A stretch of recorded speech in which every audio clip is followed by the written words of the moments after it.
Transtorno do espectro autista, TEA. Um transtorno do neurodesenvolvimento caracterizado principalmente por um desenvolvimento atípico, por manifestações comportamentais, déficit na comunicação e interação social, com um padrão de comportamento repetitivo e estereotipado. No entanto, como surgiu? De onde veio o nome? Como tudo começou? Sejam muito bem-vindos ao canal do IPAMP. Eu sou a Priscila Alves e hoje falaremos sobre a história do autismo. O autismo, ele é um espectro com habilidades e com limitações. Enquanto o foco for nas limitações, a gente nunca conhecerá as possibilidades. E com essa reflexão, damos início ao nosso vídeo, ao nosso primeiro vídeo. E como a série se chama Descomplicando o Autismo, eu queria instigar em vocês um pouquinho desse pensamento sobre essa frase que eu acabei de dizer. Por que quando trata-se do autismo, nós tratamos as limitações diferente do que nas demais pessoas? Trago um exemplo bem simples para a discussão. Eu sou da área de humanas e no mundo acadêmico há uma grande distinção, acho que posso dizer grande, quanto a humanas e a exatas. Eu, como de humanas, acho que como todas as pessoas de humanas, apresento e tenho dificuldades, preste atenção nessa palavra, dificuldades com cálculos, que é algo muito específico, não apenas, não me matem, mas não apenas, de exatas. E o que fazemos com essas dificuldades? A grande maioria das pessoas acabam deixando isso de lado, por ser difícil lidar, difícil tratar, e dão foco nas habilidades, seguindo a sua vida, enaltecendo, capacitando, melhorando as suas habilidades. No começo da frase, eu disse dificuldade e pedi para vocês prestarem atenção. Nesse exemplo que eu dei, tratamos de dificuldades. Porém, algumas pessoas transformam tais dificuldades em limitações, de tão grande que acabam se tornando, sendo deixadas de lado e acontecendo o que antes eu exemplifiquei, trabalhando apenas o que é habilidade, facilidade. Então, alguns de nós transformamos as nossas dificuldades em inabilidades. A pergunta que eu faço é: por que para nós isso parece normal, comum? Então, por que no autismo isso é tratado de maneira diferente? Penso valer muito a reflexão sobre isso. Bem, como eu disse, nós vamos falar um pouco sobre a história do autismo. E para começar, algumas pessoas têm curiosidade, falando sobre a história, de onde vem o nome autismo. Autismo vem do grego autos, que significa self. O termo autismo foi utilizado pela primeira vez pelo psiquiatra Eugen Bleuler. Algumas publicações citam que esse termo se deu pela primeira vez em 1906, 1908, algumas 1911. Para vocês terem uma ideia, talvez o nome Eugen Bleuler seja desconhecido, não só para quem não é da área da psicologia, mas às vezes, ou da psiquiatria, mas às vezes para quem é da área também. Temos grandes referências em nomes e talvez Eugen Bleuler não seja um nome muito conhecido. Porém, vou citar um nome muito conhecido e que foi assistente de Bleuler, Jung. Jung foi um assistente de Bleuler. Só para vocês terem uma noção da grandiosidade de quem foi Eugen Bleuler. Apesar de já citado desde 1906 a 1908, dependendo da publicação, por Eugen Bleuler, foi apenas em 1943 que houve uma publicação com o nome autismo. Essa publicação ela veio de Leo Kanner, psiquiatra também. Leo desenvolvia um estudo, e foi esse o estudo publicado, A Criança Nervosa. Esse estudo de Kanner foi desenvolvido com crianças de ambos os sexos, de 2 a 4 anos de idade, onde ele percebeu similaridade nos sintomas entre essas crianças. No entanto, Kanner percebeu que tais sintomas faziam parte de uma síndrome que até então não havia sido descrita, cunhada ainda na medicina. Apesar de ter sido publicado o primeiro estudo em 1943, em 1930 Melanie Klein já havia descrito um caso, o caso de uma criança de 4 anos de idade com demência precoce, onde ela relatava uma indiferença dessa criança à figura materna, onde, presente ou não, essa criança tratava como se a figura materna, como se a mãe não ali estivesse. Indiferença também ao ambiente e a brinquedos,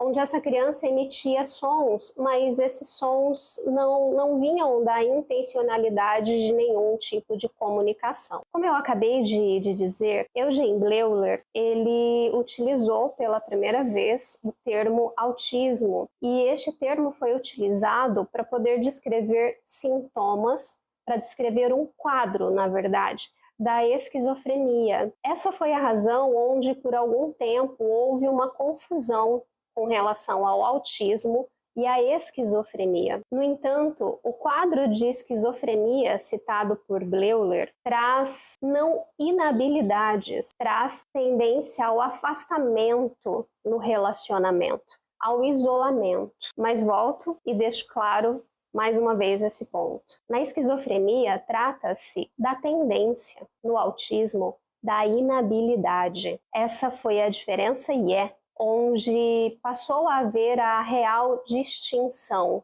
entre os dois. As primeiras crianças estudadas, conforme eu falei no comecinho do vídeo, foi por Leo Kanner. Essas crianças, elas foram levadas pelos pais até Kanner com sintomas onde os pais alegavam, uma intensa debilidade cognitiva, uma debilidade intelectual, alegando que essas crianças, dizendo em outras palavras, que essas crianças não eram inteligentes, além do que apresentavam também dificuldades intensas na audição. Os testes iniciais, os testes psicométricos, os conhecidos testes psicológicos, mostraram realmente que essas crianças tinham grandes dificuldades intelectuais e também auditivas. Contudo, posteriormente, foram realizados testes mais meticulosos, mais cuidadosos, mais profundos. E desses testes, teve então o resultado, o diagnóstico, digamos assim, de que,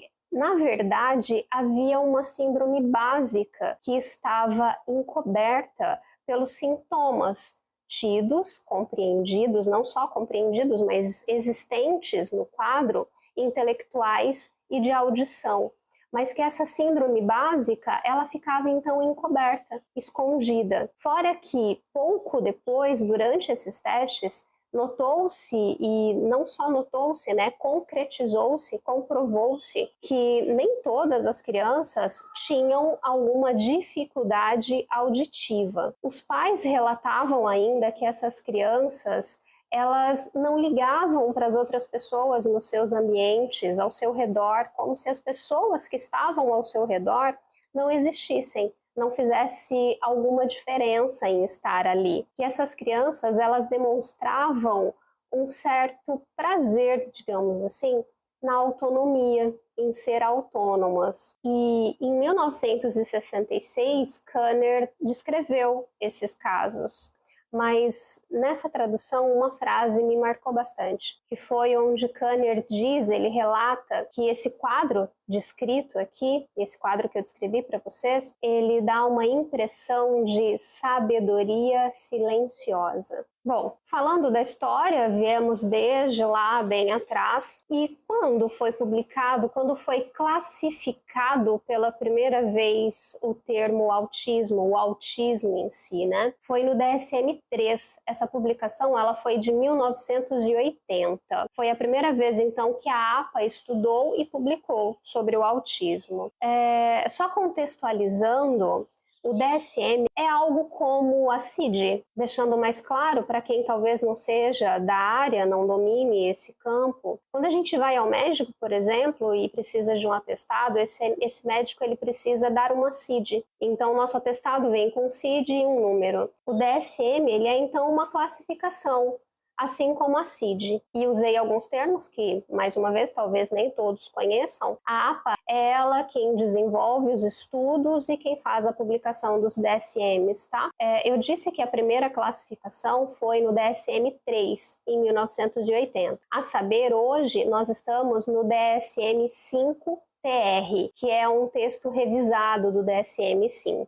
E quando e como surge, então, a classificação hoje conhecida por nós para referenciar o autismo? De onde veio TEA? Transtorno do espectro autista. Bom, esse termo ele veio no DSM-5, publicação de 2013. E é necessário falar um pouquinho sobre o espectro em si. O que é espectro? O espectro, ele nada mais é do que uma soma de vários sintomas, uma diversidade muito grande de sintomas, de níveis e sintomas. O que acontece dentro do TEA, o que acontece no autismo.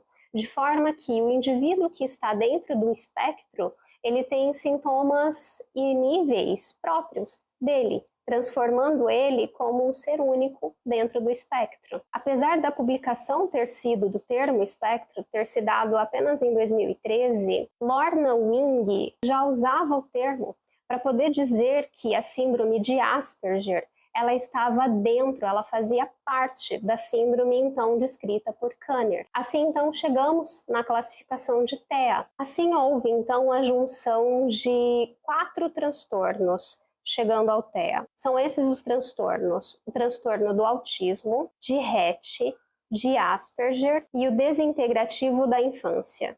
Bom, é isso. Espero ter conseguido colaborar um pouco mais para o conhecimento de todos sobre a história do autismo. Hoje, TEA, transtorno do espectro autista. A gente se vê no próximo vídeo, onde falaremos sobre as causas. O que causa, de onde vem, como. Muitas pessoas têm dúvidas sobre isso.